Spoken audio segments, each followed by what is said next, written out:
welcome to another episode of Prepping with Darren podcast. I sure hope you're doing well today.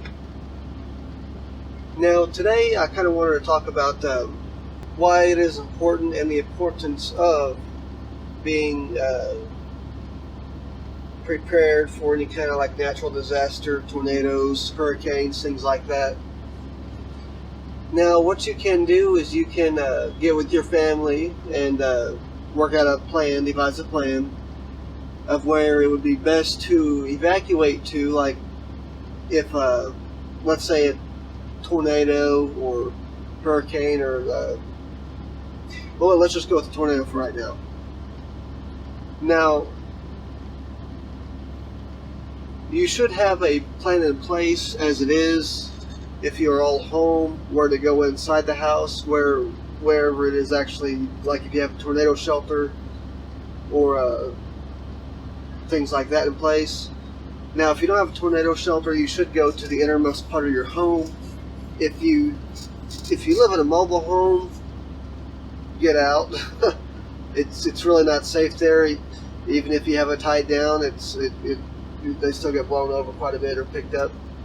If you are, like if some of you guys are home and the rest of the family's out or whatnot, you will want to devise a plan with everybody of where to meet up at after the event and meet them there at a certain place or a certain time. That would be figured out between you guys to figure out what would be best for your situation in your area. Now, as far as like hurricanes and things like that, 9 times out of 10, if it's going to be pretty bad, they're going to be evacuating you as it is. And you should heed those evacuations. You never know how bad it's going to get. And, you know, there's folks that stay and don't have a problem, but there's folks that stay and end up having to be rescued, and that puts more lives in danger to go rescue them. Well, that's why they say to evacuate when they say to. Now, things like a house fire, that's another emergency scenario. What you can do is you just get with your family, and these are kind of things that I do have in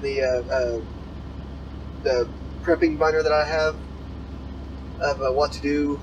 Well, actually, I have to update that since I've recently moved to the other part of town, but it's generally the same. Now, as far as like house fires and stuff go, that would be dependent on like how many rooms you have, how many people's living in the house, things like that. If it's a 2-story, a brick house, you'll just want to go with your family and see what's best.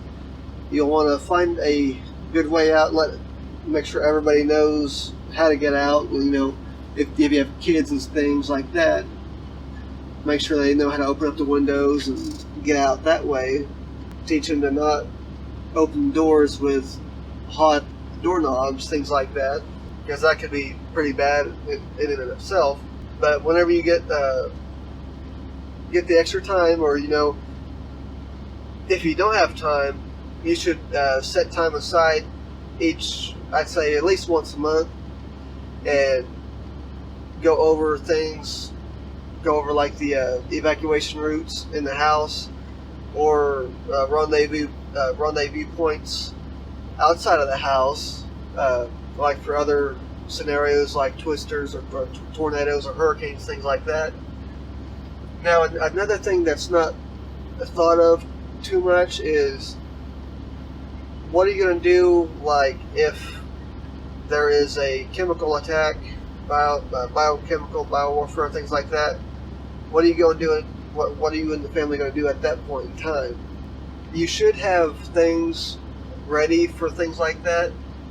You'll want plastic to cover up the windows, the vents, anything that's leading outside. You want to cover up the doors, any kind of fans, like attic fans, any kind of place where the wind comes through, where you can feel gusts inside the house. You want to make sure that those are covered up. You can also do things like, depending on what kind of attack it is or whatever, or if it's an attack or just an accident. You know, things do happen, accidents happen. you can get, and I've actually done an article about this with the possibility of like nuclear fallout and stuff, where you can get these suits and booties for your shoes, for your feet, gloves, masks, things like that. If it's any kind of like radioactive material, you don't want to be breathing that in, or get it on your skin. And if it does get on your skin, you want to get it off as soon as possible. But pretty much, if it's any kind of like radioactive stuff, you want to pretty much cover every inch of your body. You'll want to wear masks. That'll help keep the radioactive materials out of your lungs. N95 masks are pretty good. They're cheap. You don't have to spend hundreds of dollars for a mask. I mean, if you got the extra money, the bigger the better. But you should at least have some like N95 masks on hand, because you never know what's going to happen. There could be a biochemical or biological attack, like with some kind of rare sickness, illness, virus, thing like that. A mask would help that as well. These are just some of the things that you'll have to go over with your family and decide what is best for your area. I know if you live within a certain amount of mile radius of a nuclear power plant, you'll definitely want to be keeping an eye on everything as far as any kind of warnings or alerts. If you live, I've been by some places, I've delivered to some chemical plants, things like that. If they have a malfunction, or you're going to know what they have in the area and what could possibly go wrong.